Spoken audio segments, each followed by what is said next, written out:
तेरे को मैं समझा रहा हूँ।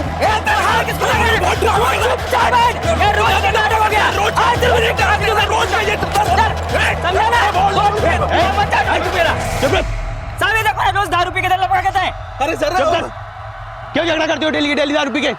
साहब साहब साहब साहब साहब उधर उधर एक आदमी का पैर पड़ा है साहब। कहाँ? साहब उधर है, चलो।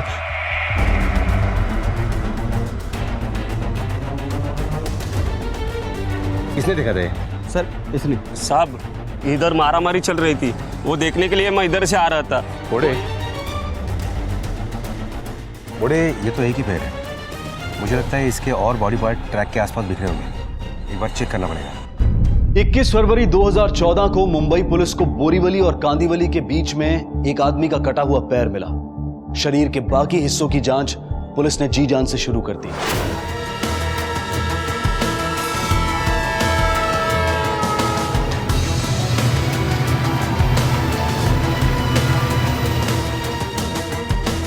बोरीवली से विरार के अलग अलग स्टेशंस के बीच ट्रैक के पास शरीर के बाकी हिस्से मिले सिवाय सर के।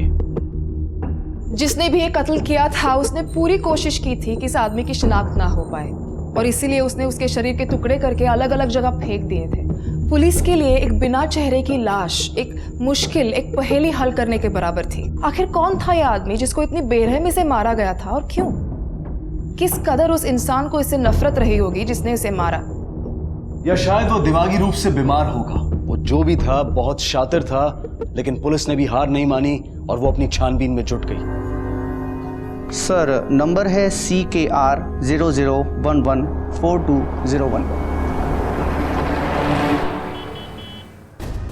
इंस्पेक्टर, ये जॉइंट सर्जरी 4 दिसंबर 2011 की है और पेशेंट का नाम है मिस्टर संतोष सातोस्कर।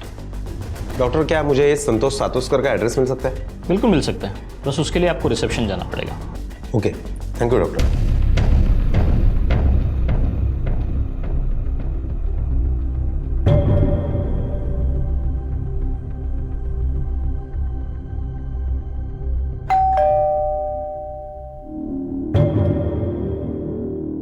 ये किधर रखा है मैंने? डिब्बा।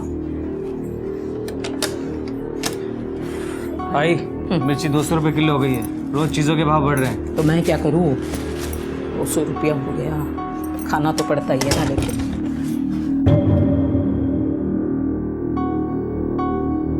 जरा सब्जी देखना गा। आई जल्दी करना, मुझे कॉलेज के लिए देर हो रही है। देख, मुझे 2 ही हाथ है, समझा ना? 2 हाथों से जितना हो सकता है उतना जल्दी ही कर रही हूँ। आई सुनना। हाँ काय रे? ले ये चेक साइन करके दे। और सुन, वो अपने 3-4 कस्टमर्स है ना, उन्होंने डब्बा कैंसिल करने को बोला है। क्यों? तू रोज एक ही भाजी भेज देती है उनको। अरे दूधी खा के थक गए वो लोग। अभी तूने ही बताया ना मुझे, मिर्ची का भाव क्या हो गया? 200 रुपया किलो। हम उनसे जितना पैसा ले रहे हैं ना, उतने में यही परवड़ता है क्या? मेरे ताट में से उनको खाना खिलाऊं क्या? चल ले ले, पकड़। आई सुन ना, मेरे पास ना बिजनेस के लिए मस्त आइडिया है। ये देख, तो बिजनेस का जो आइडिया है ना, तेरे दिमाग से निकाल दे। अभी तेरी उम्र नहीं है, तो सिर्फ पढ़ाई पे ध्यान दे, समझा? कीर्ती याला डबे देत गा भरून। लगेचच काहीतरी डोक्यात शिरत राहतं। संभाल। हमें एक आज तेरा खर्चे का। आई संभाल के जाना। चल हाँ। चल चल, बहुत काम। क्या ये संतोष सातोस्कर का घर है? आई क्या रे?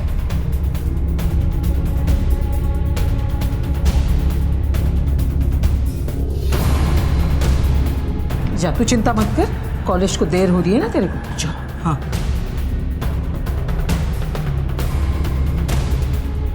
आपके लिए एक बुरी खबर है। हमें संतोष सातोस्कर की लाश मिली।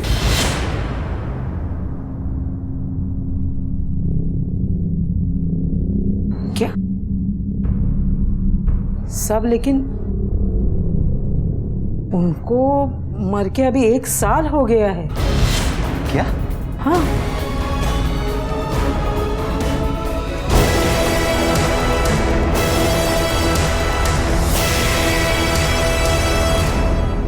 ऐसा कैसे हो सकता है बोर्डे कि एक आदमी 2 बार मरे? आपने रिप्लेसमेंट नंबर तो ठीक से दिया था ना? हो सकता है कि रिप्लेसमेंट नंबर की वजह से ये गलत जानकारी मिली हो। फिर से एक बार चेक करो। डॉक्टर चौहान, ये संतोष सातोस्कर की सर्जरी किसने और कब की थी? इनकी सर्जरी मैंने की थी लेकिन काफ़ी टाइम बीत गया इसलिए कुछ क्लियरली याद नहीं है। सर मुझे लगता है ये सातोस्कर फैमिली झूठ बोल रही है। सर ये कैसे मुमकिन है कि संतोष सातोस्कर 1 साल पहले मरा है और हमारे रिकॉर्ड के हिसाब से 15 दिन पहले फिर से मर गया? ये संतोष सातोस्कर का सर मिलता तो पहचान आसानी से हो जाती, लेकिन बोर्डे कुछ ना कुछ तो करना ही पड़ेगा ये सातोस्कर फैमिली का झूठ पकड़ने के लिए, ताकि ये साबित हो सके कि लाश वाकई संतोष सातोस्कर की ही है। एक काम करो बोर्डे, आपके पिताजी क्या काम करते थे? साहब वो वाटर प्रूफिंग का काम करते थे और उन्हें काम की वजह से बहुत घूमना पड़ता था। उस दिन भी वो शहर के बाहर काम से गए हुए थे, रात को आने वाले थे कि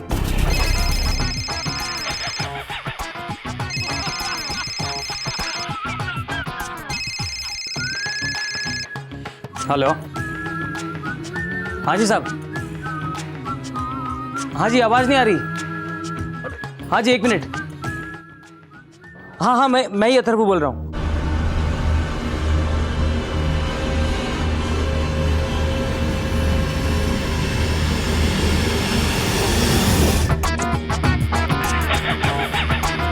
अरे क्या हुआ? अरे टीवी क्यों बंद कर दिया? अरे मेरा फेवरेट प्रोग्राम चल रहा था ना। आई क्या? बाबा की ट्रेन का एक्सीडेंट हो गया। क्या?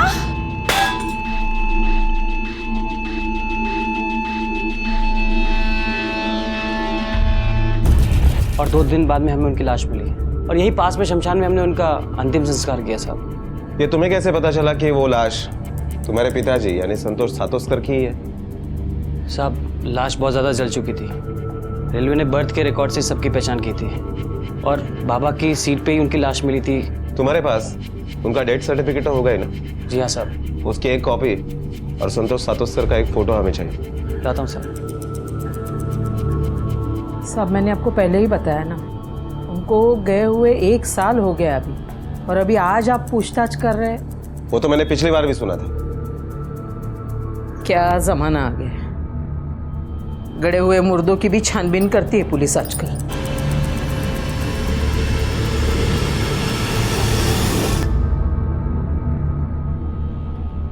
लीजिए साहब, ये उनका फोटो और ये।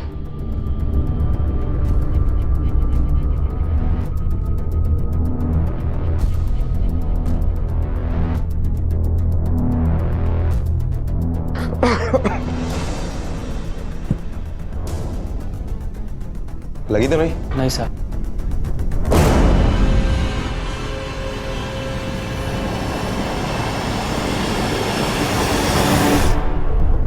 रिका में ये अथर्व के सिर का बाल है, डीएनए टेस्ट के लिए भेज देना। पिछले साल ही संतोष की मौत हुई ट्रेन एक्सीडेंट में। साहब बड़ी हिम्मत वाली औरत है अलका। आदमी के जाने के बाद बड़ी मेहनत से डब्बे का बिजनेस जमाया उसने। अभी देखो ना, आजू बाजू में जितनी भी कंपनी है, ऑफिस है, उधर इसी का डिब्बा जाता है। मालूम नहीं इंश्योरेंस का कितना पैसा मिला है, मगर इतना मालूम है कि इंश्योरेंस का मोटा पैसा मिला है। पैसा तो साहब झगड़ा भी खड़ा करता है ना। रोज दोनों भाइयों में इंश्योरेंस के पैसे की वजह से झगड़ा होता था, मारामारी होती थी। एक दिन तो अलका जी को बीच बचाव करना पड़ा। मुझे मेरा हिस्सा चाहिए। और कितने दिन शुरू में कि डब्बे वाली क्या औलाद हूँ? किधर से लाऊं हिस्सा? पैसा होगा तो होगा ना हिस्सा। ये शेरनी मत लगा तू, इंश्योरेंस के पैसे में मेरा भी हक है, मुझे भी अपना बिजनेस खड़ा करना है। बोलना पैसा नहीं है, समझता नहीं तेरे को? जा ले जिसके पास बड़ा हिस्सा। मुझे पता है सारा पैसा तू ही हड़पना चाहता है। बताऊं तुझको मैं? तू मत बता मेरे को। ए अथर्वा, क्या है? अरे क्या चल रहा है? कुछ शर्म है तुझे? बड़ा भाई होके छोटे पे हाथ उठाता है। तू जा, उसको लेके जा अंदर। अरे जा तू रे। तुझे इतना जल्दी बड़ा होने का है? किसी ने कुछ बोला क्या तुझे? तो तू इतना क्या है? आप लोगों का क्या है? किसी के घर में कुछ हो जाए तो आ गए अपने झांकने। जाओ, यहाँ क्या सर्कस चालू है क्या? सर हमने रेलवे में और पड़ोसियों से पूछताछ की तो यही बात पता चली कि वाकई में संतोष सातोस्कर 1 साल पहले ही गुजर चुका है। डेथ सर्टिफिकेट भी झूठा नहीं है। और एक बात पता चली है सर, संतोष सातोस्कर का 25 लाख का इंश्योरेंस था जो क्लेम में उसके फैमिली को मिला, और रेलवे की तरफ से एडिशनल 5 लाख रुपए भी मिले। इन्हीं 30 लाख रुपए की वजह से उसके बेटों में काफी झगड़ा हुआ करता था। इसके अलावा किसी के ऊपर शक करने की कोई वजह नहीं है। नहीं, लेकिन बोर्डे इंश्योरेंस का पैसा मिलना या उसके लिए झगड़ा होना कोई इतनी बड़ी बात नहीं है कि जिसके लिए हम किसी को उठा सकें या फिर सस्पेक्ट बना सकें। और अभी तक ये भी साबित नहीं हुआ है कि वो लाश वाकई में संतोष सातोस्कर की ही है। सर आरनाला बीच पे एक आदमी का कटा हुआ सर मिला है।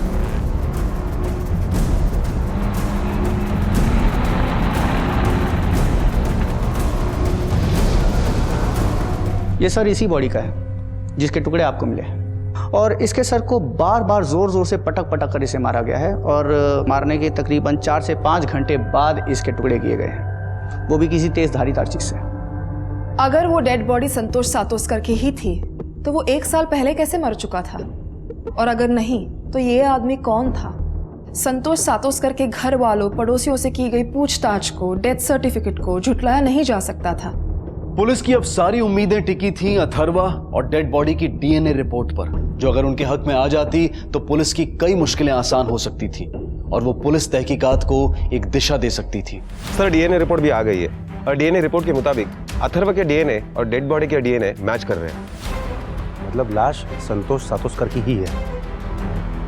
फिर वही बात, एक आदमी 2 बार कैसे मर सकता है? और एक बात पता चली है सर संतोष सातोस्कर की जो फोटो हमने महाराष्ट्र के सारे पुलिस स्टेशन में मेल करवाई थी, उसका नासिक पुलिस स्टेशन से रिप्लाई आया।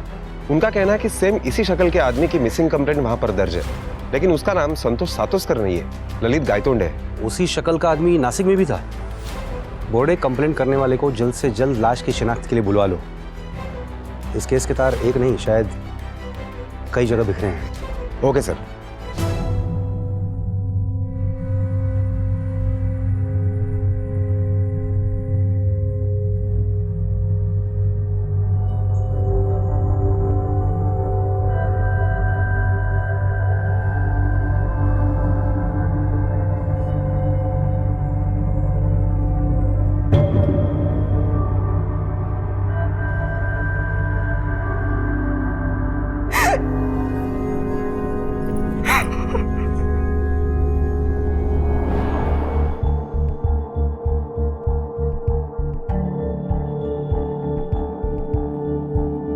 साहब, ललित मेरे पति थे। शादी कब हुई थी आप दोनों की? 11 मार्च 2013 को हमने शादी की थी। आप दोनों की पहली बार मुलाकात कब हुई थी? कुछ 1.5 साल पहले। ललित किसी काम के लिए नासिक आए थे तब।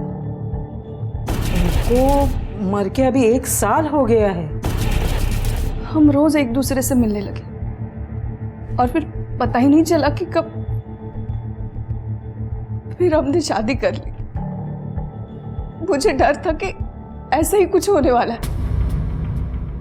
मालूम था मतलब? साहब, वो मेरे पहले पति है ना, वो ललित को धमकी देते थे, मार डालेंगे, सबक सिखाएंगे।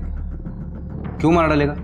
किस लिए सबक सिखाएगा? साहब, वो ललित से बहुत जलते थे, चिढ़ते थे उनसे, रोज आके ललित के साथ झगड़ा करते थे, झूठा धोखेबाज कहते थे उन्हें।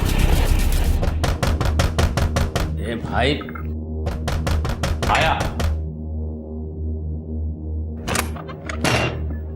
ललित गायतोंडे, हाँ पूरा नाम है ना ललित गायतोंडे। अरे क्या हो? देख, तुम ना कावेरी को बेवकूफ बना सकते हो, मुझे नहीं समझा ना? मुझे पता है तू कितना मक्कार आदमी है। ये देख कावेरी, तुम्हें पता नहीं है कितना फ्रॉड आदमी है। वो जैसे भी है मुझे चलेंगे। तुम निकल जाओ यहाँ से। अरे लेकिन तुम बख्श दो हमें, निकल जाओ। चल निकलो। कावेरी, बहुत ज्यादा पट्टी पढ़ाई है ना इसको। अब देख, तेरी सारी चर्बी मैं उतारूंगा, देख लेना तू। तुमने उसकी पुलिस में कंप्लेंट क्यों नहीं की? साहब, ललित बहुत शरीफ आदमी थे। वो घर का झगड़ा पुलिस में नहीं ले जाना चाहते थे और उनके रियल एस्टेट के काम में भी कुछ टेंशन चल रही थी। उनका बाहर गांव आना जाना लगा रहता था। फिर कुछ दिनों बाद मेरी माँ बीमार पड़ गई। उसके इलाज के लिए पैसे चाहिए थे, उसकी भी बहुत टेंशन थी। इस बार ललित मेरी माँ के इलाज के लिए पैसों का इंतजाम करने ही बाहर निकले थे। मुझे पक्का यकीन है साहब, दुष्यंत ने ही कुछ किया होगा और वो मुझे भी नहीं छोड़ेगा। रियल एस्टेट के काम के लिए वो शहर से बाहर क्यों जाता था और कितना कमा लेता था? सब पैसे का कुछ पक्का नहीं था। शुरू में तो लाखों कमा लेता था, लेकिन फिर काम कम हो गया तो लाखों से 1000 पे आ गया। ललित का काम ठीक नहीं चल रहा था, ललित को बहुत टेंशन थी। ठीक है, आप जा सकती हैं, लेकिन हो सकता है आपको वापस आना पड़े। पवार मैडम, लेके जाइए इन्हें। इनके और दुष्यंत के फ़ोन नंबर्स, बैंक डिटेल्स सब ले लो। एक आदमी जो 1 साल पहले मर चुका है, नासिक में कावेरी के साथ 1 साल से रह रहा था। फिर पुलिस को उसकी लाश टुकड़ों में मिलती है, जिसे कुछ 15 दिन पहले मारा गया है। एक आदमी जिसकी 2 बीवियां, 25 लाख की इंश्योरेंस की रकम, दूसरी बीवी का पहला पति जो ये सब बर्दाश्त नहीं कर सकता। बोर्डे, इस केस में कुछ नहीं, बहुत कुछ खुलना बाकी है। एक काम करो, तुम यहां रहकर संतोष सातोस्कर की असलियत पता करो और मैं नासिक जाकर दुष्यंत और ललित की खबर निकालता हूं।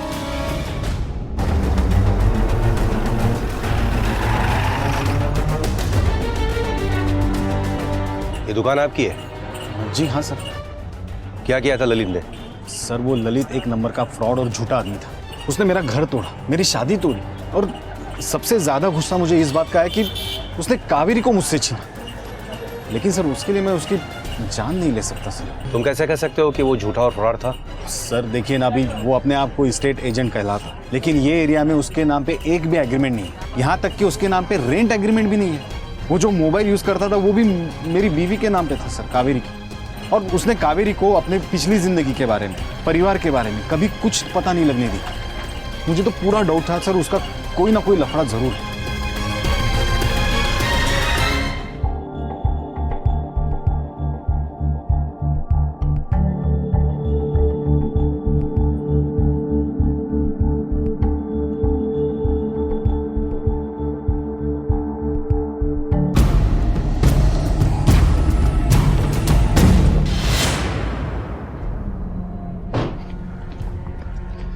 जैन सर, हमारा शक सही निकला। संतोष ने इंश्योरेंस के पैसे के लिए अपने मरने का झूठ मूठ नाटक किया, और जैसे ही इंश्योरेंस के पैसे हाथ लगे उसके एक ही हफ्ते में उसने कावेरी के साथ शादी की। और कॉल रिकॉर्ड के मुताबिक कावेरी और अथर्व में कई बार फोन पर बात हुई है। संतोष गायब होने के 2 दिन पहले भी। बोर्डे, तुमने सातोस्कर परिवार और कावेरी के अकाउंट डिटेल्स वगैरह चेक किए? कुछ हाथ लगा वहां से? यस सर, अभी ये इत्तेफाक है या प्लानिंग, ये तो पता लगाना पड़ेगा। क्योंकि गए साल 14 मई को अथर्व ने अपने अकाउंट से 5 लाख रुपए निकाले, और ललित ने 15 मई को कावेरी के नासिक वाले अकाउंट में 5 लाख रुपए जमा किए। और ये इत्तेफाक कई बार हुआ है सर। फिर तो पूरे चांसेस है कि ये इत्तेफाक नहीं, प्लानिंग हो। बोर्डे, तुमने कावेरी से अथर्व के कॉल के बारे में पूछताछ की? Yes sir. इस नंबर को पहचानती हो? तुम्हारे मोबाइल से इस नंबर पर कई बार फोन किया गया है। ये नंबर अथर्व सातोस्कर का ही है ना? नहीं साहब, मैं इस नाम के किसी भी आदमी को नहीं जानती, और इस नंबर पर मैंने कभी फोन नहीं किया। ये अथर्व का कुछ ना कुछ कनेक्शन है इस कत्ल के साथ। एक काम करो, अथर्व को पुलिस स्टेशन की सैर करवाने के लिए बुलाओ। Yes sir. देखो, हमारे पास सबूत है कि तुम्हें पता था कि संतोष जिंदा है, बल्कि तुम्हारी उससे बात भी होती थी। इंश्योरेंस का पैसा भी इधर उधर हुआ है। अब बिना चालाकी किए सब कुछ अपने मुंह से बता दे, क्योंकि अगर हम उगा लेंगे तो तेरी ये चालाकी और शराफत धरी के धरी रह जाएगी। फ्रॉड तो तुम कर ही चुके हो, फिर अपने बाप को क्यों मारा? साहब मैंने अपने बाबा को नहीं मारा, और मैं अपने बाबा को क्यों मारूंगा साहब? बल्कि मरने के बाद इंश्योरेंस का पैसा लेने का आइडिया भी उन्हीं का ही था साहब। हमको भी मालूम है कि ये समय नहीं है बात करने का, पर क्या करें, पैसे तो देने ही पड़ेंगे ना। धंधा धंधे की जगह है। मैं आप लोगों से हाथ जोड़ के विनती करता हूँ, कुछ समय और दे दीजिए, हम लोग आपका पैसा चुका देंगे साहब। बाबा की मौत को अभी कुछ ही वक्त हुआ था, सब लोग अभी सदमे में ही थे कि मुझे एक अननोन नंबर से कॉल आया।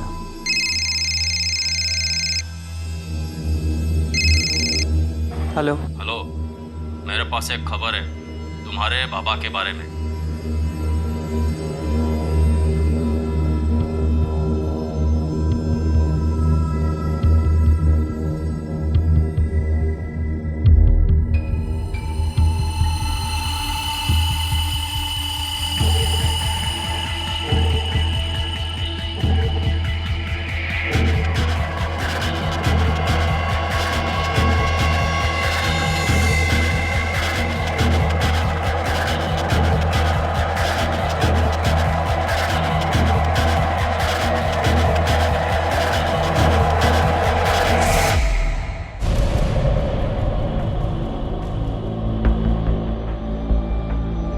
बाबा बाबा आप जिंदा हैं? तो फिर वो कौन था जिसे हमने? जिसका तुमने अपना बाबा समझ के अंतिम संस्कार कर दिया था, वो आदमी था जिसको मैंने अपनी टिकट दे दी। मेरा मुंबई आना कैंसिल हो गया, लेकिन उसको किसी भी हालत में मुंबई पहुंचना था, इसलिए वो मेरी बर्थ पे जाके सो गया। बाबा अगर आप जिंदा थे तो फिर घर पे क्यों नहीं आए? देखो बेटा, मेरे मर जाने में ही सबका फायदा है। पेपर्स में तो मैं वैसे भी मर चुका हूं। अथर्वा बेटा, मेरी एक बात ध्यान से सुनो। देखो, मैंने अपनी 25 लाख की लाइफ इंश्योरेंस की पॉलिसी निकलवाई थी। अलका और तुम दोनों जाके उस पर क्लेम करो और हम दोनों वो पैसा आधा आधा बांट लेंगे। देखो बेटा, तुमको वैसे भी बिजनेस ही करना था, तो तुम लोगों का उधार चुका के अपना बिजनेस करो और मुझे अपनी नई जिंदगी में खुशी से रहने दो। बाबा लेकिन देखो बेटा, अब मैं वैसे भी अलका की जिंदगी में वापस लौट के कभी नहीं आऊंगा। साहब, मुझे बाबा की बात सुनकर बिल्कुल अच्छा नहीं लगा। बाबा किसी भी हालत में वापस लौटने को तैयार नहीं थे और फिर मुझे भी बिजनेस के लिए पैसे की ज़रूरत थी। बस इसी लालच में मैंने बाबा को हाँ कर दिया। आई बहुत ज़्यादा टूट चुकी थी। ऐसा लगता था कि उन्होंने अपनी जीने की उम्मीद ही छोड़ दी है। कभी कभी तो लगता था कि उन्हें सच बता दूं कि बाबा जिंदा है, मगर मेरे लालच ने मुझे हमेशा रोक लिया। और फिर मैंने हर महीने आई से चेक पे साइन करवाना शुरू कर दिए और बाबा को उनका हिस्सा देता रहा। आई वो मैं क्या कहता ना कि इंश्योरेंस का पैसा तेरे अकाउंट में ट्रांसफ़र हो चुका है, तो बाबा को जिन लोगों को पैसा देने का ना, हम उनको पैसा दे के नक्की करते हैं, वरना बाबा के जाने के बाद भी लोग उन्हें गालियाँ और ताना देंगे।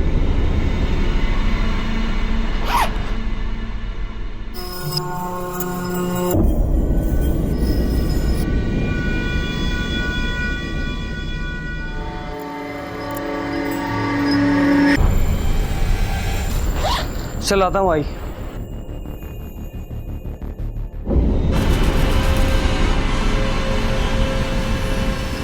अपना हिस्सा लेने के बाद बाबा का कुछ पता नहीं था और पिछले कुछ महीनों से बाबा फिर से पैसे मांगने लगे, बल्कि पिछले महीने से तो हर दूसरे तीसरे दिन पैसे की डिमांड करने लगे।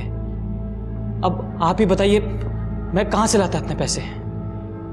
इसलिए मुझे बाबा को साफ बोलना ही पड़ा। बाबा 12 लाख से ज्यादा दे चुका हूं अब तक आपको, कहां से लाऊं रोज पैसा? अभी 3 दिन पहले ही आपको पैसा दिया था और ये क्या है कि हर दूसरे तीसरे दिन आप मुंबई आ जाते हैं। किसी ने देख लिया ना तो जेल की हवा खाना। फिर मुझे मत सिखा जेल की हवा। अगर मैं जेल गया ना तो साथ में तू भी जाएगा, क्योंकि तू मेरा इंश्योरेंस का पैसा खा के बैठा है, समझा? जेल की हवा। एक और बात, मुझे अभी के अभी 50,000 चाहिए अर्जेंट। मैं यहाँ से हिलूंगा नहीं जब तक पैसा नहीं मिलेगा। अब तुझे क्या करना है, कैसे करना है, मैं नहीं जानता, मुझे पैसा चाहिए अभी अभी, बस। ठीक है, फिर मुझे एक रात की मोहलत दीजिए। बड़ी रकम है, जमा करने में टाइम लगेगा, तब तक आप हमारे गोडाउन में रहिए। एक रात मतलब सिर्फ एक रात, याद रखना। मैं बहुत डर गया था साहब। अगले दिन ही मैंने आई से चेक पे साइन करवाए, बैंक जाके पैसा निकाला और गोडाउन पहुंच गया। बाबा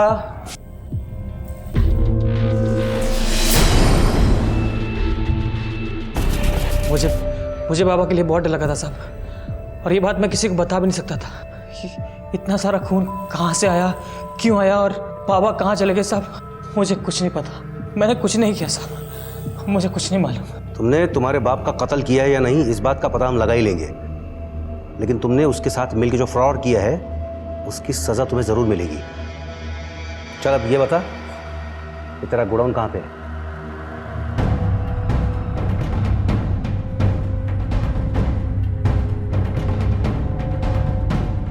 घोड़े, संतोष ने जिस पैसे के लिए अपने बेटे के साथ मिलकर इतनी बड़ी प्लानिंग की, हो सकता है कि उसी पैसे के लिए फैमिली के और लोग भी इस प्लानिंग में शामिल हों। सब पे नज़र रखो। कातिल का अब तक तो कोई सुराग मिला नहीं है, लेकिन उम्मीद है जल्द से जल्द वो हाथ आएगा। अच्छा, तुमने कत्ल के वक्त अथर्व की फ़ोन लोकेशन चेक की? हाँ सर, उसकी फ़ोन लोकेशन घर की ही दिखाई दे रही है। बाकी घर वालों को भी चेक करो। Yes sir. अथर्वा के बयान और बैंक डिटेल्स की माने तो ये सारा खेल इंश्योरेंस के पैसों के लिए खेला गया था, और एक आदमी जो मर चुका था उसे फिर से मारा गया था। ये साबित हो गया था कि गोडाउन में मिला खून संतोष का ही था, और खून जिस मात्रा में मिला था उससे यह भी साबित हो रहा था कि संतोष को वहीं मारकर उसके टुकड़े किए गए थे। संतोष उर्फ ललित का कातिल कौन था इसका पता नहीं लग पाया था, पर उसका पूरा परिवार पुलिस के शक के घेरे में था। आखिर कौन था उसका कातिल? पुलिस के शक की सुई अथर्वा, दुष्यंत और कावेरी पर थी, लेकिन कोई और भी था जो अब तक पुलिस की आंखों से ओझल था और संतोष के कत्ल के लिए उसके पास मकसद भी था। सर, फॉरेंसिक रिपोर्ट के मुताबिक संतोष की मौत दीवार पर बार बार सर पटकने से हुई है और मुझे लगता है कि यह कत्ल अथर्व ने किया होगा, क्योंकि जो बेटा अपने बाप के इंश्योरेंस के पैसे खा सकता है वो उसकी मौत साबित करने के लिए उसे मार भी सकता है। बोर्डे, संतोष को मारने का मकसद सिर्फ अथर्व के पास ही नहीं, कावेरी और दुष्यंत के पास भी है। हो सकता है कि कावेरी को इस बात का पता चल गया हो कि संतोष ही ललित है, या फिर दुष्यंत ने अपना घर टूटने का बदला लेने के लिए उसे मारा हो। बोर्डे, एक और नाम है जिसके पास संतोष को मारने का मकसद हो सकता है। किसका? कौन सा नाम सर? संतोष की पहली पत्नी अलका। बिल्कुल हो सकता है सर, क्योंकि इस केस में पहले से ही उसका रवैया कुछ अलग है और गोडाउन में हमें जो टूटी हुई लाल चूड़ी मिली थी, ठीक वैसे ही चूड़ी तफ्तीश के दरमियान मैंने उसके हाथ में देखी। गड़े हुए मुर्दों की भी छानबीन करती है पुलिस आजकल। बोर्डे, अलका को पुलिस स्टेशन में पूछताछ के लिए बुलाओ। शायद यही वो कड़ी है जिसे आज तक हमने जोड़ के कभी देखा ही नहीं है। Okay sir.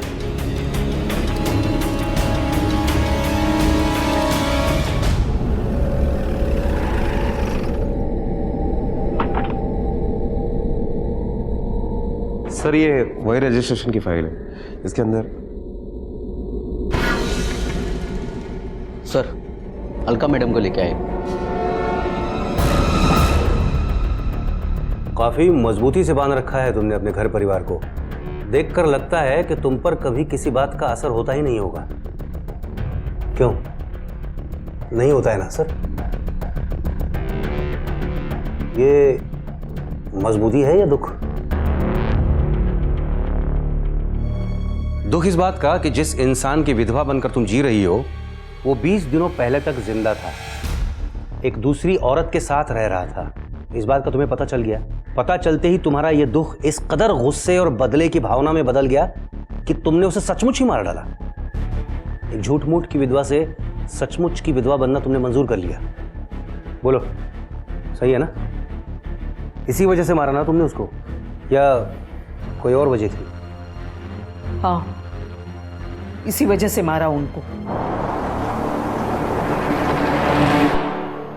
उसकी झूठी मौत का सच्चा नाटक तुम्हें कैसे पता चला? अभी कुछ दिन पहले ही जब वो ले इधर साइन कर। आई, चेक साइन करने से पहले भाऊ को पूछ तो सही, हर दूसरे दिन किस बात का चेक साइन करवाता है तुझसे? हाँ रे अथर्वा, मैं भी तुझे वही पूछने वाली थी। परसों ही तूने एक चेक साइन करवाया था ना, इतना किसका पैसा देने का है रे? आई, इसने तुझसे कहा, तूने मुझसे पूछ लिया। विश्वास नहीं तुझे अपने बेटे पे? अरे अभी देर हो रही है, आके बताता हूँ तुझे। अथर्व ने सीधा सीधा जवाब नहीं दिया, तभी मुझे उस पर शक हुआ।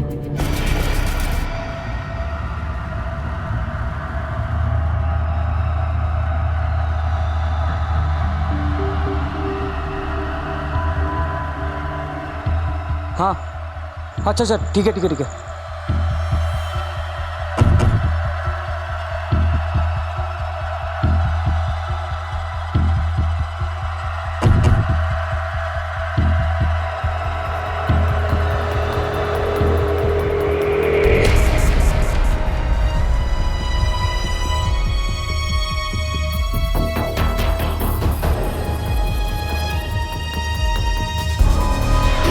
उनको जिंदा देख के मुझे जो खुशी होनी चाहिए थी, वो खुशी एक पल में खो गई। मुझे इस बात का एहसास हुआ कि उनको मेरी जरूरत नहीं है, उनको तो इंश्योरेंस के पैसों की जरूरत थी। और फिर मैंने ठान ली कि इनको मैं सबक सिखाऊंगी। घर पे आके मैंने सब लोगों को झूठ बोला कि मेरी एक सहेली है, वो बीमार है, इसके लिए उसके गांव जा रही हूं करके। मैंने उनका पीछा किया नासिक तक।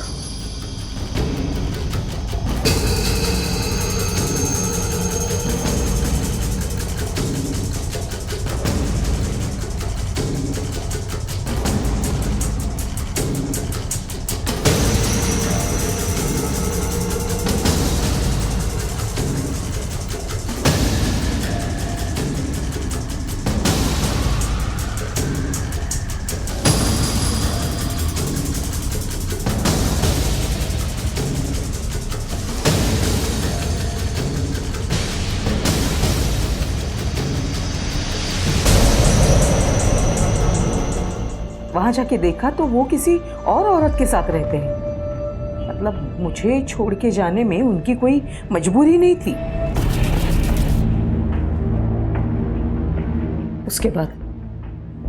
उसके बाद मैंने अथर्व के चेक साइन करवाने का इंतजार किया। 2 ही दिन में उसने मेरे से चेक साइन करवाया।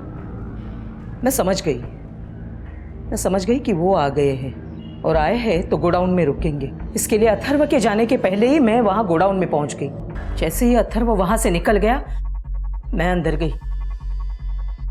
अंदर गई तो वो बहुत हैरान हो गए मुझे वहां देखकर। मैंने उनके साथ बात करने की कोशिश की। मैं बात कर रही थी लेकिन वो कुछ सुनना नहीं चाहते थे।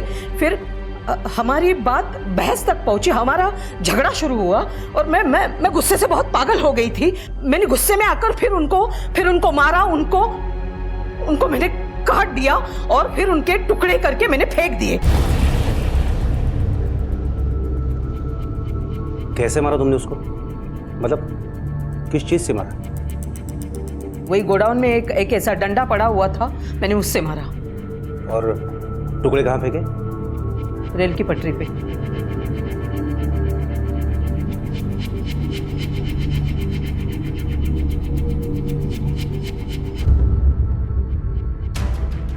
बोले ये औरत झूठ बोल रही है। फॉरेंसिक रिपोर्ट क्या कहता है कि मौत किस वजह से हुई थी? दीवार पर बार बार सर पटकने की वजह से। और ये औरत कह रही है कि सर पे डंडा मारने की वजह से मौत हुई है। इंसान के टुकड़े करने के लिए चाकू नहीं चॉपर चाहिए और साथ में ताकत भी। अब चाहे जितने टुकड़े करने के बाद डेड बॉडी का कुछ तो वजन होता ही है ना। इस औरत ने अकेले कैसे मैनेज किया होगा ये सब, और वो भी 10 स्टेशन के बीच फेंकने के लिए? झूठ बोल रही है ये, किसी को बचाने के लिए। घोड़े काम करो, ये अलका के घर के आसपास वाले मटन वाले दुकानों में पूछताछ करो कि किसी ने 19 फरवरी को उनके दुकान में से कोई चॉपर भाड़े से लिया है या खरीदा है या दोस्ती खाते में उठाया है क्या। Okay sir.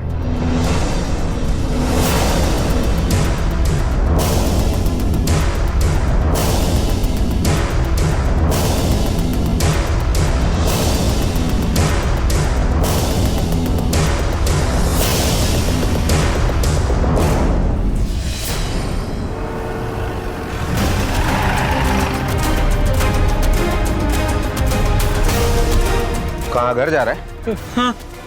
चल तुझे तेरे असली घर पर लेकर चलते हैं। देखा मैं क्या आला।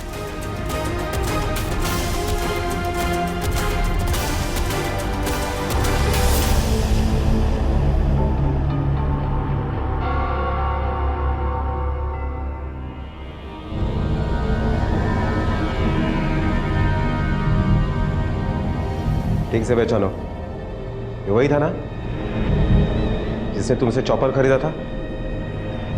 हाँ साहब, ये वही है साहब।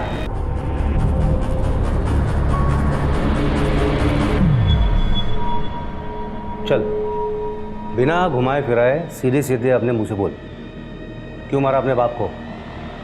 क्योंकि उन्होंने मेरे आई को धोखा दिया। मैंने अपने आई को देखा है रात भर बाबा के यादों में रोते हुए। तुझे पता कैसे चला कि वो जिंदा है? उस दिन मेरे दोस्त के घर में पार्टी थी, बहुत सारे मेहमान आने वाले थे। खाना खाने के लिए बर्तन चाहिए थे, इसलिए मैं गोडाउन में गया बर्तन लाने के लिए। तब मैंने वहाँ पे बाबा को देखा।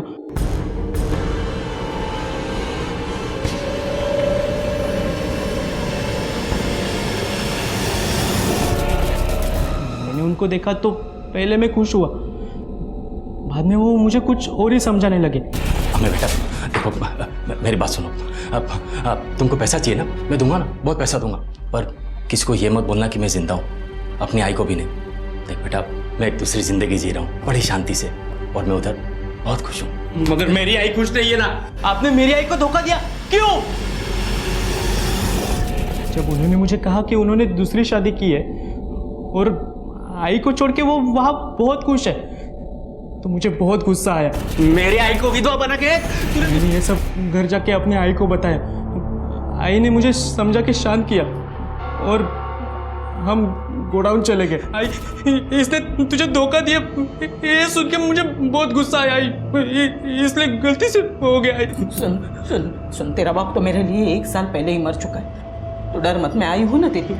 हाँ, हम एक काम करेंगे, तो डर मत।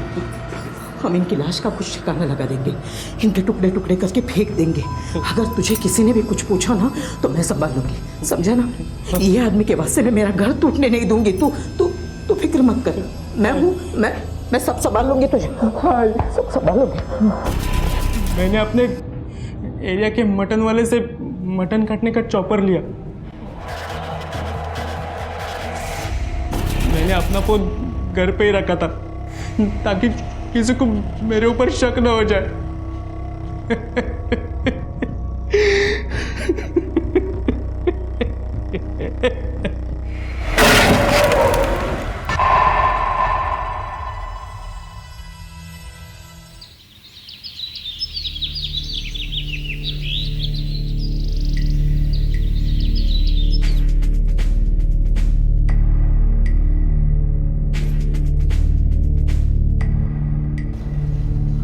हाँ पूछे वो। हाँ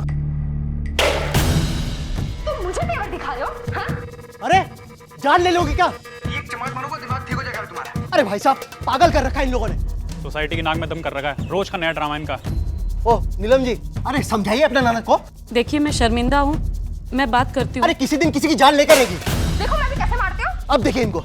अरे ये मेरे सर पे गिर जाता तो मुझे चोट लगता ना। अरे आपका पति इस बिल्डिंग का सेक्रेटरी, इसका मतलब ये नहीं कि आप लोग कुछ भी करेंगे। मैं बात कर रही हूँ। अब तो पुलिस कंप्लेन करना ही पड़ेगा मुझे। पुलिस के पास जाने की क्या जरूरत है, मैं समझाती हूँ। जाइए समझाइए, ये आखिरी बार है। जी। अरे यार परेशान हो गया, इन लोगों के लिए यहाँ पे रहना भी सुकून नहीं है।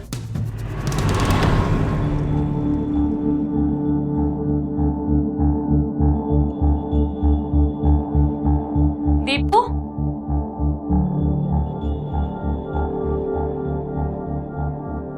क्या हुआ बेटा? मामी को नहीं बताओगे? मम्मी पापा से झगड़ रही है। छोड़ो, जाने दो इनको, इनका तो रोज का यही है। तुम क्यों अपना मूड ऑफ कर रहे हो? चलो हम आइसक्रीम खाते हैं, चल ना। पति पत्नी के विचारों में, आदतों में, सोच में टकराव स्वाभाविक है, लेकिन जब यही टकराव अपनी हदें पार करने लगते हैं तो अक्सर घरेलू हिंसा का कारण बन जाते हैं। और माता पिता का यही हिंसक बर्ताव बच्चों के मन और मस्तिष्क पर गहरा और बुरा असर छोड़ता है। ऐसे बच्चे डरे सहमे से अपने आप में ही घुटते रहते हैं। उनका बचपन कहीं खो जाता है, उन्हें लगता है कि कोई उनसे प्यार नहीं करता। ऐसे बच्चे अपने अंदर कई तूफान समेटे हुए होते हैं। जब मासूम मन में दबी हुई भावनाओं का ज्वालामुखी फटता है तो सामने आते हैं आत्मा को झकझोर देने वाले भयावह किस्से।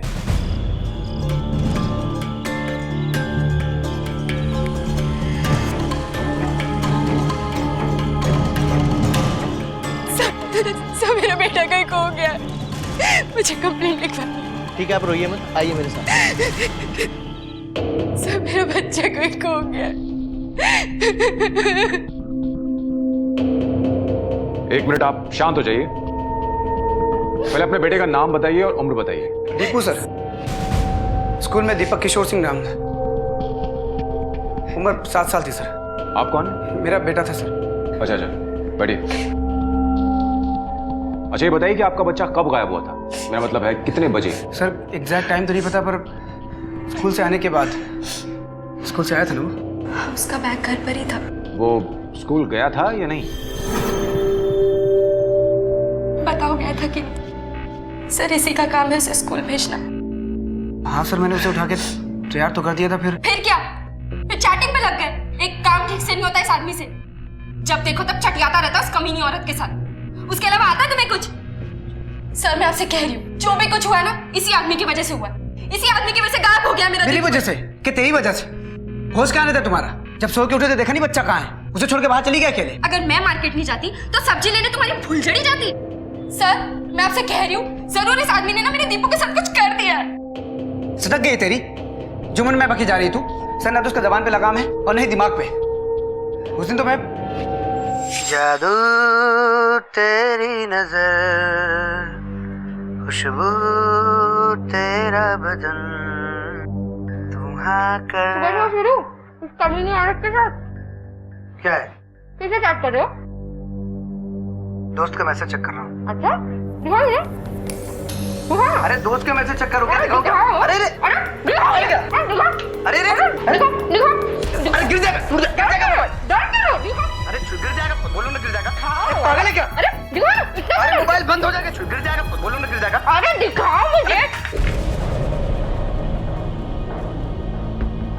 दिमाग खराब है क्या? उस दिन लैपटॉप तोड़ दिया, फोन तोड़ दिया, होश में है तू? मुझे शांति नहीं मिली। अगर तुम्हारा ये फोन मेरे हाथ में आ जाता ना तो मैं भी इसे गिरा के तोड़ देती। एक चमाट मारूंगा, दिमाग ठीक हो जाएगा तुम्हारा। मुझे मारोगे? भाई ऐसे मारो मुझे, मारो ना, हिम्मत है मारने की, मारो। देखो मैं भी कैसे मारते हो, कुछ काम धंधा तो है नहीं, बस चटियाते रहते खाली औरतों के साथ। आजा, वो तुझे बहुत कम है, भाग ऐसे। जा अपना काम कर, भाग ऐसे। अरे मारो ना। अरे जा यार, तेरा काम कर। हिम्मत है तो मार के दिखाओ ना। बेकार के घर में पड़े रहते हो। मत यार, तुम जाओ अपना काम करो। बेकार के घर में पड़े रहते हो और मुझे सुना रहे हो। मैं काम करती हूँ, मैं तुम्हारा फोन तोड़ दूंगी वापस। हाँ, बढ़िया है। मुझे सुनाने की हिम्मत मत अरे करना। जा अपना काम कर तू, भाई यहाँ से। तुम अपना काम करो, जब देखो तब मुझे बोलते रहते हो। सर, ये तो ऐसे कह रहा है जैसे खुद दूध का धुला है। सर, एक बार मैं इसकी शर्ट धोने डाल रही थी,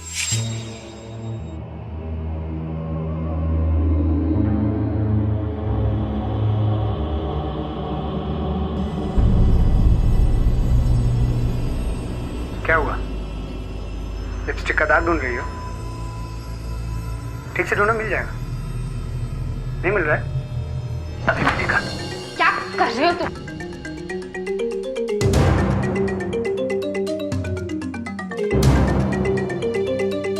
लो, लगा लो लिपस्टिक का दाग। क्या? लगा? ठीक है, मैं खुद ही लगा देता हूँ।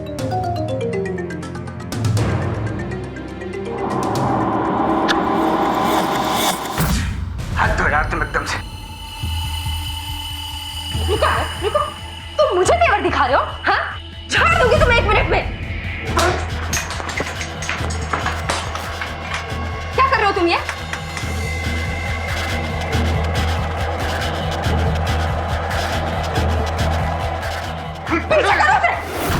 चल गई सर, मिल गई खुशी।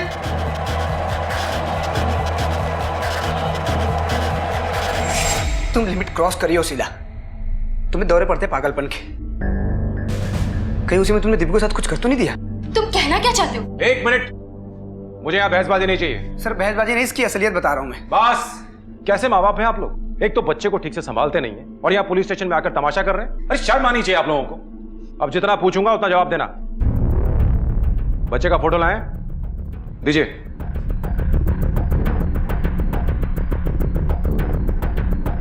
कोई फिरौती का फोन वगैरह आया था?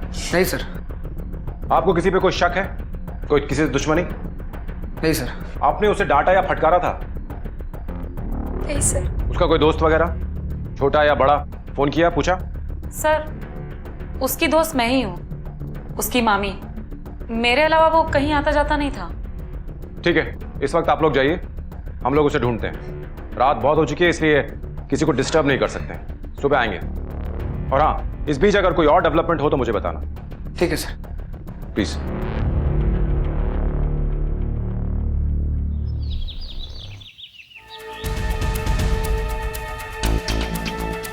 तबीयत ठीक है बीवी का? गेट खोल, साहब है साहब।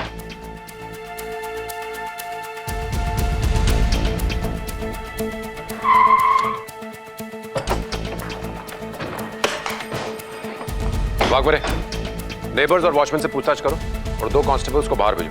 सर। और सावंत, मेरे साथ ऊपर चलो। भास्कर, तुम उधर जाओ, तुम इधर आओ।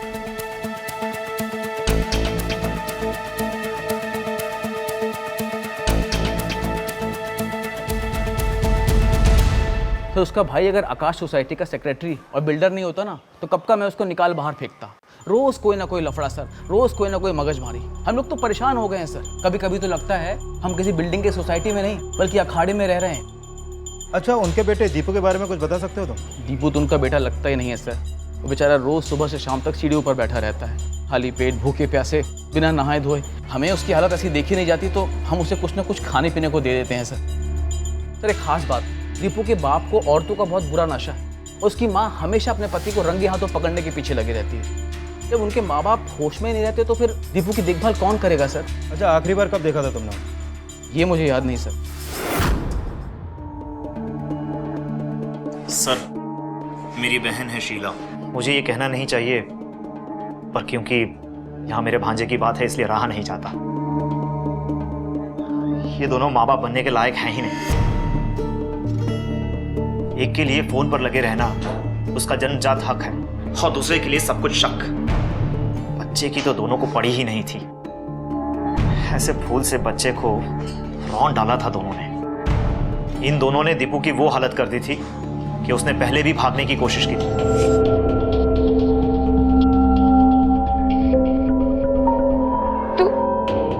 तू घर छोड़कर जा रहा है? यानी आपके हिसाब से जो कुछ भी हुआ उसके जिम्मेदार बच्चे के माँ बाप ही हैं? हाँ sir.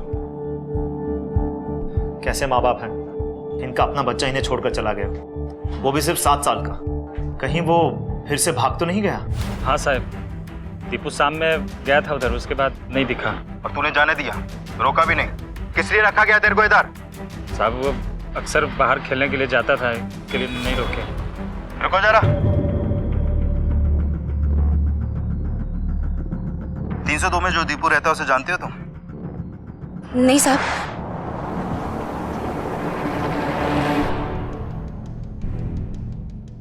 Waghmare. Yes sir. Sawant, तुम वाघमरे के साथ यहाँ कंटिन्यू करो, मैं दीपू को स्कूल होकर आता हूँ। Okay sir.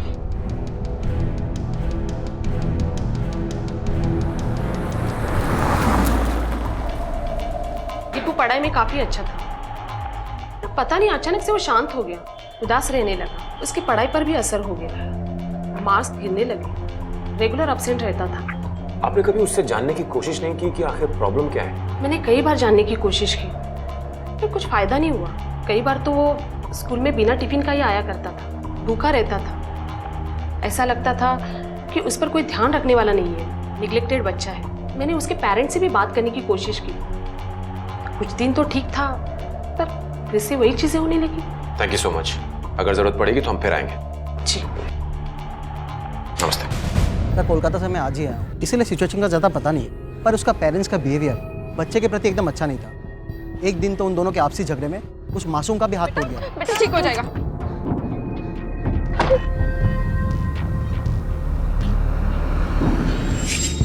मतलब बच्चा डोमेस्टिक वायलेंस का भी शिकार था? वो तो पता नहीं सर, लेकिन ट्रबल में ज़रूर था। और फिर एक दिन तो किशोर की पत्नी ने बिना देखे समझे मेरे सर के ऊपर गमला फेंक दिया था, और फिर अपने पति का लैपटॉप भी। ठीक है, आप जाइए, जरूरत पड़ेगी तो हम आपको बुलाएंगे।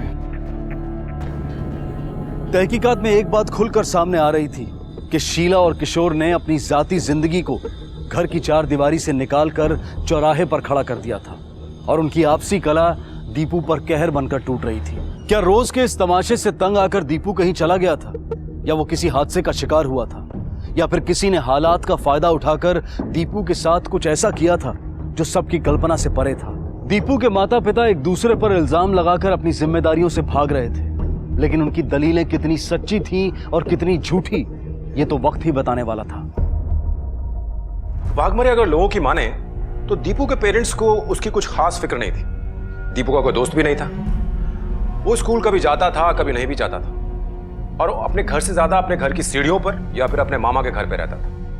सर इन सभी की बातें सुनकर तो ऐसा लगता है कि कहीं दीपू के माँ बाप में से तो किसी ने कांड नहीं किया होगा। हो सकता है एक ने दूसरे को सबक सिखाने के लिए दीपू को गायब किया हो। एक काम करो, दीपू के पेरेंट्स को फिर से बुलाओ। सर।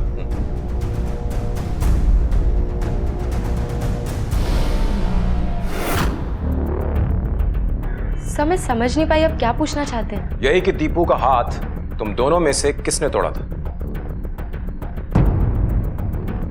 सर वो एक एक्सीडेंट था। फिर तो दीपू का किडनैप होना भी एक एक्सीडेंट ही है। तुम्हें क्या लगता है हम यहां भजिया तलने बैठे हुए हैं? बकवास बंद करो और सच सच बताओ कि क्या हुआ था। इसके रोज रोज के खिटपिट से मेरा पारा आई था सर। ऐसे में ये मुंह बंद करने का नाम ही नहीं ले रही थी सर। अब ऐसे में दीपू आके वहां पे खेलने लगा तो मैंने उसका हाथ पकड़ के ऊपर उठाया तो उसका हाथ टूट गया सर। वो मैंने जानबूझ के नहीं किया सर, मेरा मूड ऑफ था सर। पैनिक होके उठा तो उसके सर पे वो लैंप गिर गई, जिसकी वजह से उसके सर पे चोट लग गई सर। और कितनी कहानियां बना के रखी हो तुम दोनों ने। जिस दिन मुझे पता चला कि इस केस में तुम दोनों का हाथ है तो जेल में झाड़ू लगाते नजर आओगे तुम दोनों। जाओ अभी।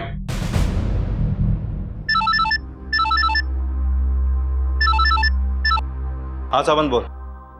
क्या? लेकिन उसने इस बारे में हमें पहले क्यों नहीं बताया? ठीक है सर, सावंत का कॉल था। उस वॉचमैन ने बताया कि दीपू अक्सर अकेले में पास के कंस्ट्रक्शन साइट की ओर जाता रहता था। ठीक है, उस कंस्ट्रक्शन साइट को चेक करते हैं।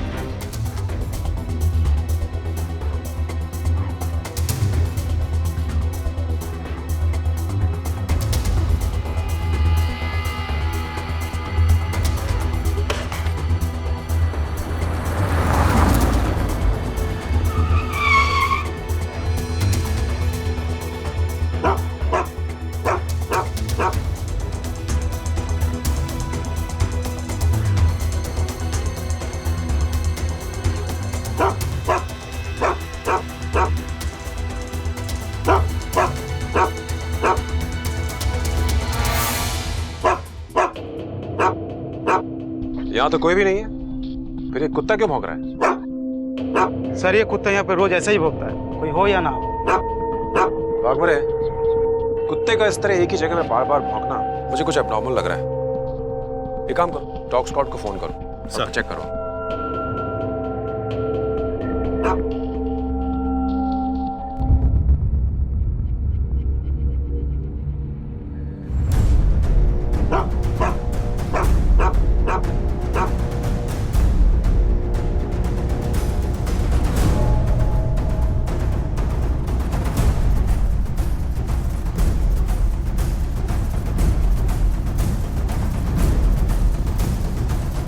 ये कुत्ता भी यहीं आकर सूंघ रहा है, जरूर यहां पर कुछ प्रॉब्लम है। खुदवाओ, चेक करो।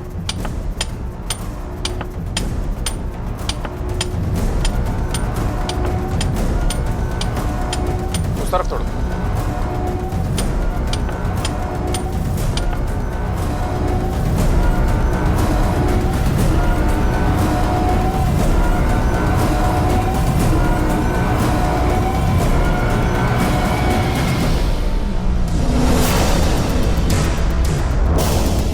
ये तो किसी बच्चे के हाथ की उंगलियां हैं। बागमरे, ये पूरा स्लैब फॉरेंसिक लैब भेजो। सर, इस कंस्ट्रक्शन साइट का बिल्डर कौन है? सर वो आकाश साहब है। एक नई इमारत की नींव में दबी एक लाश ने लोगों को सिर्फ भौचक्का ही नहीं किया, बल्कि उनके विश्वास की बुनियाद को भी हिला दिया। क्या किसी को जिंदा दफन किया गया था नींव में, या फिर लाश को ठिकाने लगाने के लिए की गई थी ऐसी हैवानियत? दीवारों में चुनवाए जाने के किस्से तो लोगों ने सुने थे, लेकिन जब यह हकीकत सामने आई तो लोग हैरान रह गए। ये तो तय था कि ये लाश दीपू की नहीं थी, लेकिन पुलिस के सामने था अब एक और नया केस, और पुलिस जी जान से इसे सुलझाने के लिए जुट गई। सर ऐसा कैसे हो सकता है? मेरे फाउंडेशन में बच्चे की बॉडी कैसे आ सकती है? मिस्टर आकाश, ये तो आपकी साइट है, आप ही बता सकते हैं। बैठिए बैठिए बैठिए। कमाल है मिस्टर आकाश, आपकी साइट पे इतना बड़ा कांड हो जाता है और आपको खबर तक नहीं। इंस्पेक्टर मैं सच कह रहा हूं, हर साइट पे हर पल मेरा फिजिकली रहना पॉसिबल नहीं है। मैं बिल्डर हूं, इसका मतलब ये नहीं कि मैं अपनी हर कंस्ट्रक्शन साइट पे रहूं। इसीलिए मैंने इसका इंचार्ज किशोर को बनाया था। कब डाला था ये स्लैब आपने? कुछ 4 महीने पहले, और 3 महीने से तो वहां काम भी बंद है। वाघमरे, मुझे इस कंस्ट्रक्शन साइट के जितने भी लेबर हैं, मिस्त्री हैं और सिक्योरिटी स्टाफ हैं, उन सबके बयान चाहिए। इनसे नंबर लो और पूछताछ शुरू करो। और मिस्टर आकाश, आप हमें बिना बताए इस शहर से बाहर नहीं जा सकते, तो तुम उस साइट के इंचार्ज हो। हाँ सर, मैं ही हूँ। वहां किसे दफन किया था? किसे मारा था? सर कैसी बातें कर रहे हैं आप लोग? मैंने किसको मारा था, किसको दफन किया था? मैं एक इज्जतदार आदमी हूँ सर। अपनी इज्जत के कसीदे बाद में पढ़ना, पहले अपनी काली करतूत के चिट्ठे खोल। किसे मारा बोल? सर मैंने किसी को नहीं मारा, मेरा यकीन कीजिए। जिस दिन ये वर्दी पहनी थी ना, यकीन से नाता तोड़ लिया था। एक दिन तेरा ये झूठ ही तुझे दफन करेगा। चल जा अभी, जा। और सुन, जब तक इस लाश के बारे में सब कुछ पता नहीं चल जाता, ये शहर छोड़कर नहीं जाएगा तू।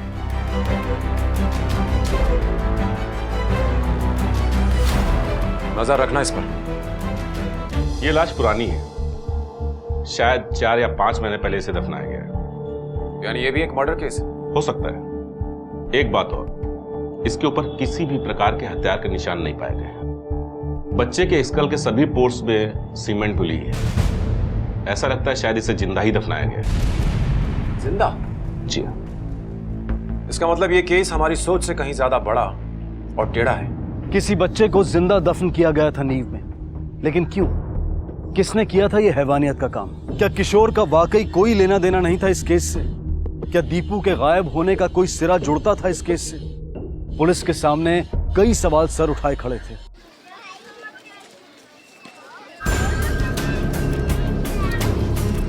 सलाम सर। अरे वो प्रकाश किधर है? सर प्रकाश तो आ ही नहीं रहा सर। किधर रहता है वो? सर वो बैंकर पाड़ा में रहता है। बैंकर? ठीक है, पूरा एड्रेस लिख के दे। हाँ सर। हेलो सर, जिस दिन से दीपू गायब हुआ है, प्रकाश काम पर नहीं आ रहा है।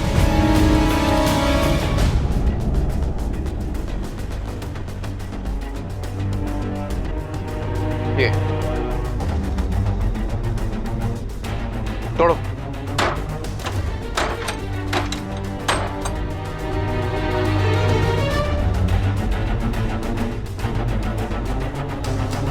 तलाशी लो अच्छे से।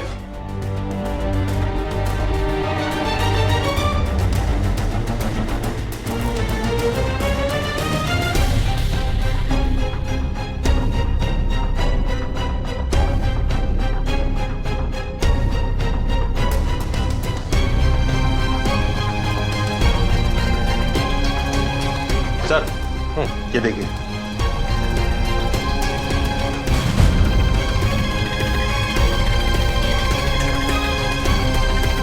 ये क्या? प्रकाश तो हिस्ट्री शीटर है। सर, प्रकाश 3 बार चाइल्ड मोलेस्टेशन के केस में अंदर था और अभी 6 महीने पहले वो जेल से बाहर आया है। कहीं ऐसा तो नहीं कि उसी प्रकाश ने इस बच्चे को मोलेस्ट करके कंक्रीट में दफन कर दिया और उसी ने दीपू को भी किडनैप किया? वाघमरे, हमें इस प्रकाश को ढूंढना होगा, तभी इस केस की गुत्थी सुलझेगी।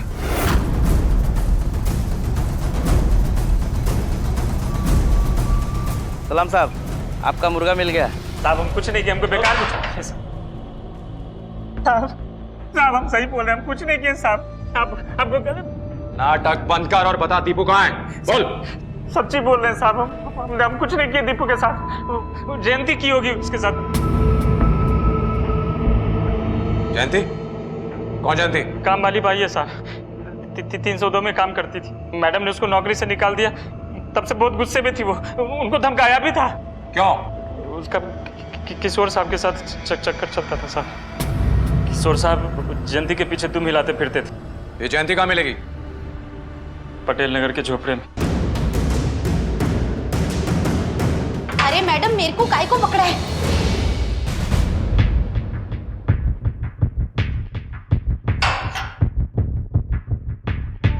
दीपू कहाँ है? साहब मेरे को कैसे पता? 302 में जो दीपू रहता है उसे जानते हो तुम?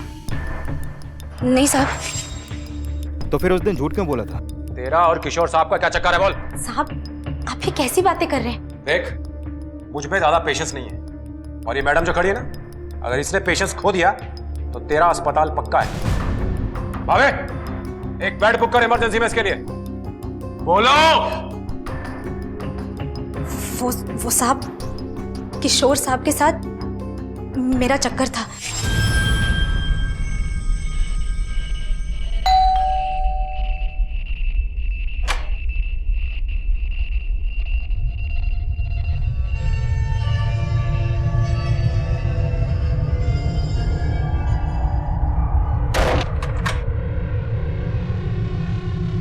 थापा साहब, काम तो कर लेने दो।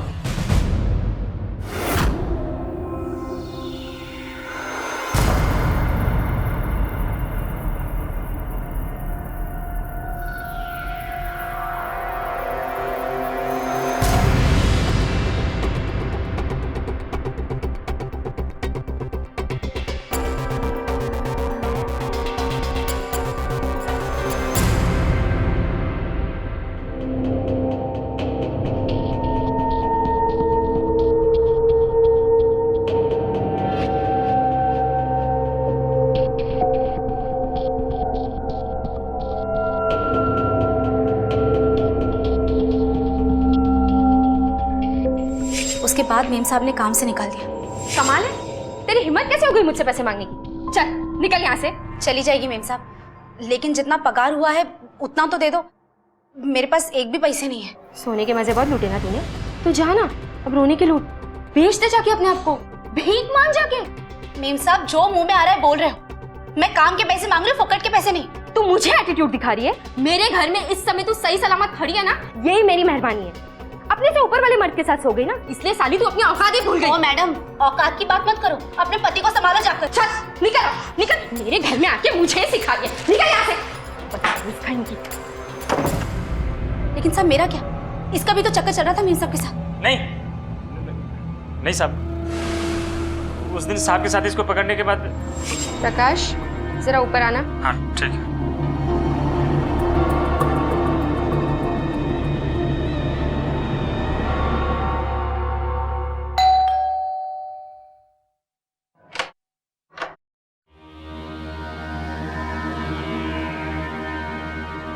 आ जाओ अंदर।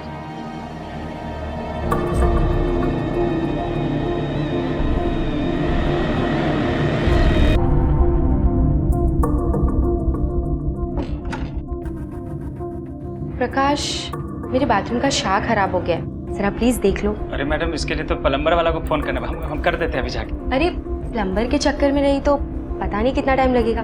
क्या तुम मेरे लिए इतना भी नहीं कर सकते? अरे नहीं मैडम, ऐसा कुछ नहीं है, आपके लिए तो हम मतलब कुछ भी। तो चलो।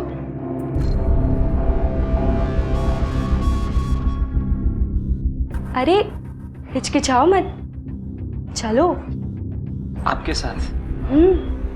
साहब घर पर नहीं है, आ जाओ आ जाओ।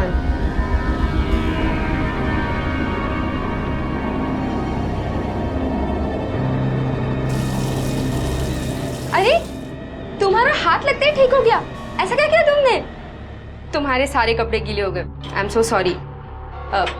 उस कमरे में टॉवेल है, तुम जाकर पोंछ लो, मैं तुम्हारे लिए कपड़े निकालती हूँ।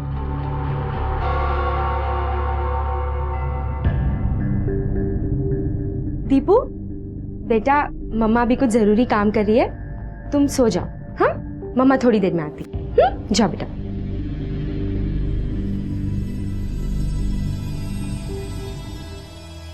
ये लो कपड़े, चेंज करो, ये कपड़े तुम पर अच्छे लगेंगे।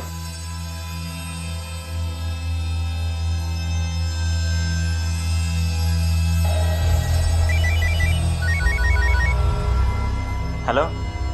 अरे साला गलत टाइम पे फोन किया यार। 302 वाली मैडम के साथ है साले, बेडरूम में उनके।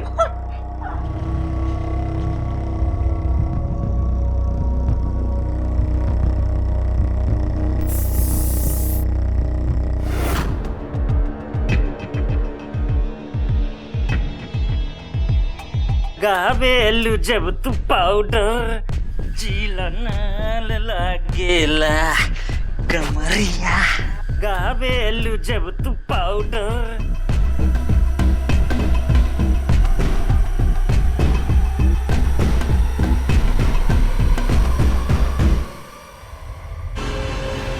तुम्हारे बेडरूम में क्या कर रहा है बे? घर में कैसे घुसा?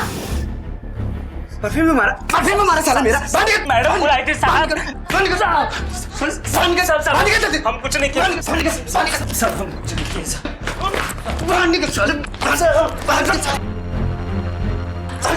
अंदर कैसे आए? किसने बोला? बुलाए थे। किसने बोला? साहब मार क्रिया खा रहे हैं हम। तो तुम दोनों ने इस बात का गुस्सा दीपू पे उतारा, उसे गायब करके? नहीं साहब, हम दोनों ने दीपू के साथ कुछ नहीं किया। वो उस दिन हम दोनों ने फैसला भी किया कि दीपू का किडनैप करेंगे।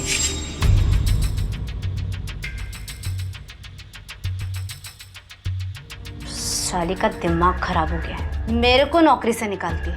अरे उसका पति खोटा है तो उस पे गुस्सा निकाले ना, मेरे को नौकरी से काहे को निकालती है? एक नंबर के कमीने लोग हैं। शीला मैम साहब हमको बकरा बना के किशोर साहब के सामने पटक दिया।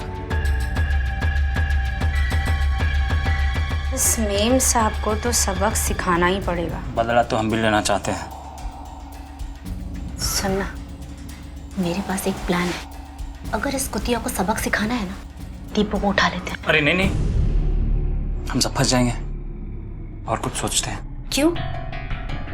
तो उस औरत से शादी कर साहब को सबक सिखाएगा। नहीं, लेकिन दीपू को उठाएंगे तो हम लोग फंस सकते हैं। जरा सोच, अगर बच्चे को उठाया तो एक तीर से दो निशान। तेरा बदला साहब से पूरा हो जाएगा और मेरा मेम साहब से। चल दूर हट। चांस नहीं मारने का, समझा ना? और दूसरे दिन मैं दीपू से मिली और उसे समझाया कि उसकी मम्मी उससे प्यार नहीं करती और उसे बोर्डिंग भेज देगी। और साहब वो मान भी गया मेरे साथ भागने को। फिर पता चला कि बीच रास्ते में मेम साहब ने उसे पकड़ लिया था। दीपू कहाँ जा रहा है? हाँ? और 2 दिन बाद दोबारा हमने उसे पकड़ा। मेरी मम्मी गंदी है, मुझे बोर्डिंग भेजना चाहती है। मैंने मना भी किया, तुम्हारा भी। देखा, मैंने तो तेरे को पहले ही कहा था, लेकिन तू मेरी सुनता कहाँ है। तू रहेगा मेरे साथ?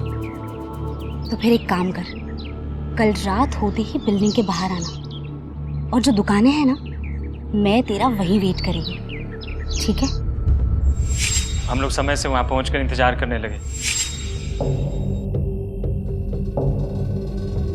ए, टाइम देख। अच्छे से समझाए थे उसको। अरे बराबर से समझाया था, और आइसक्रीम भी खिलाई थी। साला गरीबी में आटा गीला हो गया। वहां खड़े खड़े हम लोग का एकदम दिमाग का बच गया था, पर वो नहीं आया। फिर अचानक से एक सफेद रंग का स्कॉर्पियो दिखा तो हम लोग डर से भाग लिए वहां से।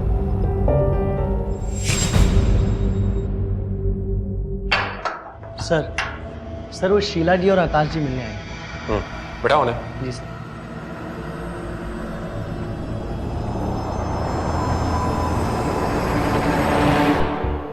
सर, मेरे दीपू का कुछ पता चला?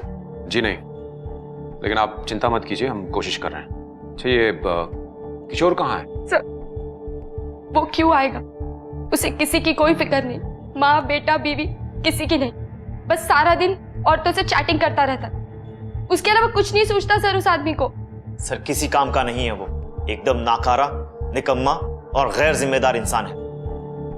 मैंने अपनी बहन पर तरस खाकर उसे काम दिया था, और उसने वो भी बर्बाद कर दिया।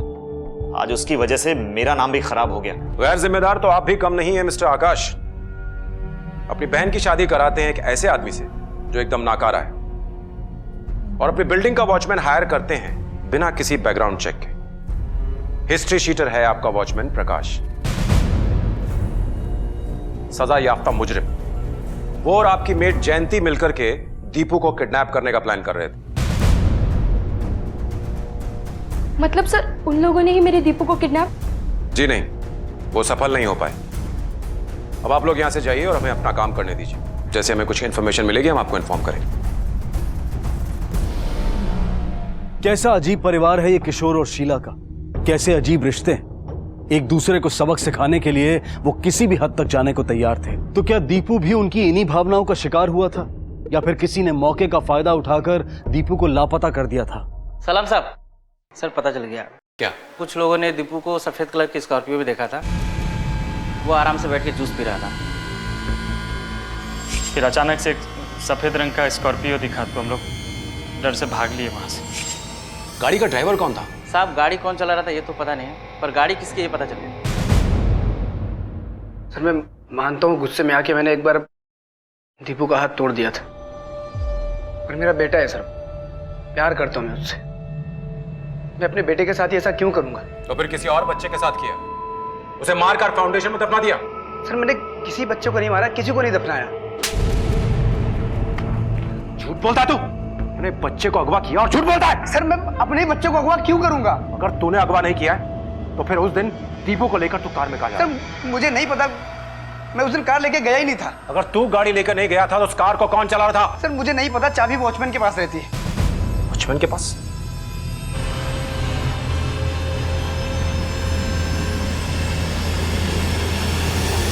दीपू के गायब होने के शाम को किशोर ने अपने कार की चाबी तुझे दी थी ना? जी, लेकिन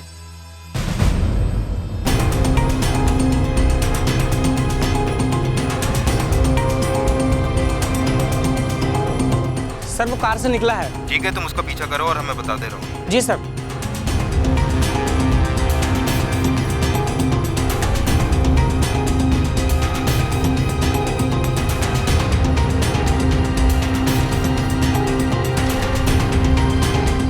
सर अब वो अपनी कंस्ट्रक्शन साइट पे गया है।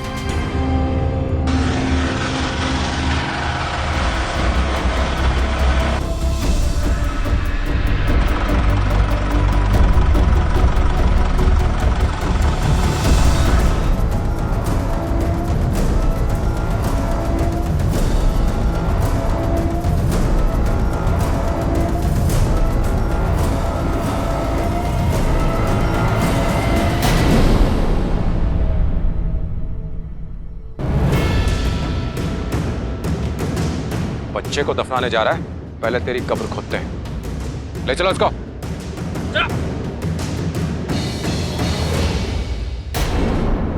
अब अगर तूने सच को छुपाने की कोशिश की तो तेरी फाउंडेशन में मैं तुझे ही गाड़ दूंगा। बच्चे को दफन करता है? क्यों किया ये सर? कहने को ही बिजनेस बचा था,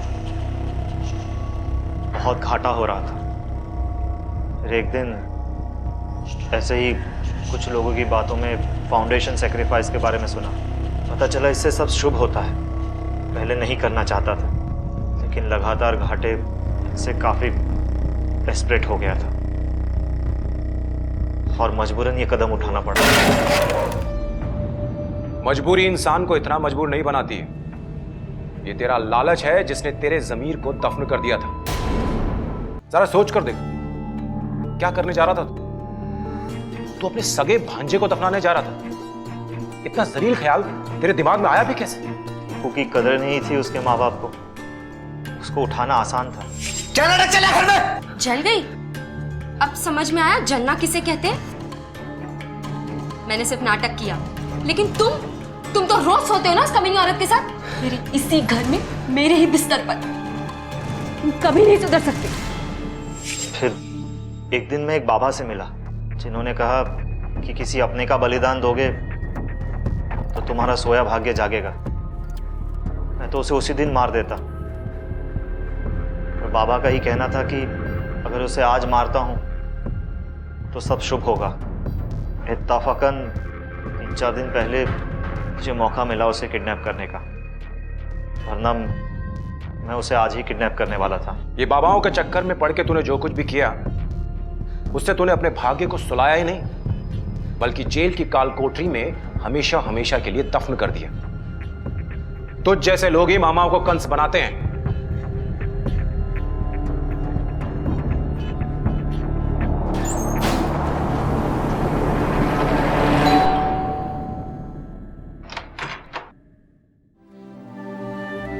मामा। दीपू, दीपू, दीपू मेरा बेटा, दीपू, दीपू, दीपू तू ठीक है ना? तू ठीक है ना बच्चा? Deepu, Deepu, Deepu. Thank you sir. Thank you so much sir. Thank you.